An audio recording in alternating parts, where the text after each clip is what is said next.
back soon? After all these bad things are happening in the world today. Well, I'll tell you, they have always been happening. And so as a result, people have been saying that Jesus is coming back soon many, many times. So Christians have been crying wolf in a sense, because when they say Jesus is coming back soon and then he doesn't, after a while people stop believing them.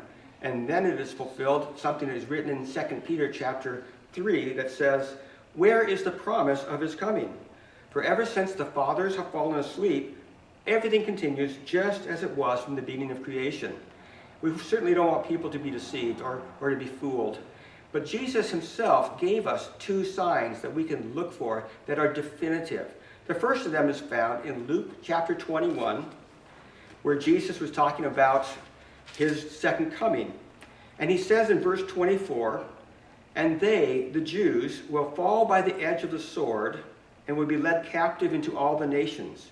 And Jerusalem will be trampled underfoot by the Gentiles until the times of the Gentiles are fulfilled."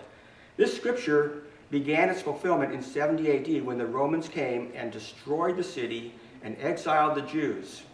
And then for the next 1900 years almost, the Jews have been in this exile praying for a return to Jerusalem and have their own nation restored to them. And that happened. In 1948, the land of Israel became a nation with the Jews having dominion over it. But they did not have all of Jerusalem. They had a new part of Jerusalem, but not the old part. But in 1967, the Jews, after a war, were able to recapture the old city of Jerusalem, and they made it their capital city. And this scripture has now been fulfilled. Now, what does it say at the end? They will be trampled underfoot by the Gentiles until the times of the Gentiles are fulfilled. The times of the Gentiles are now fulfilled. Now, what does that mean? Well, Jesus tells us in the second definitive sign, found in Matthew chapter 14, also talking about his second coming. He says, "This gospel of the kingdom shall be preached in the whole world as a testimony to all the nations." What he means by the whole world is all the inhabited earth will hear the gospel being preached to them. And that probably means that in every nation in the world, will be Christians. And that is certainly the case today. There's not one single nation that has no Christians.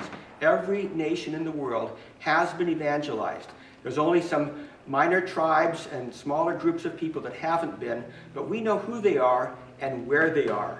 And so we're sending missionaries to them right at this moment. So in this case, the gospel has been preached into all the world. Now, why is that important? Because after that happens, the rest of the verse will take place. And then the end will come.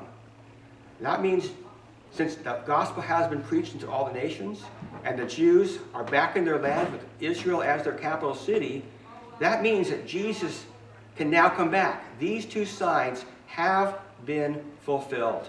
And now we're just waiting for the rest of the prophecies to be fulfilled that will then usher in the second coming of Jesus.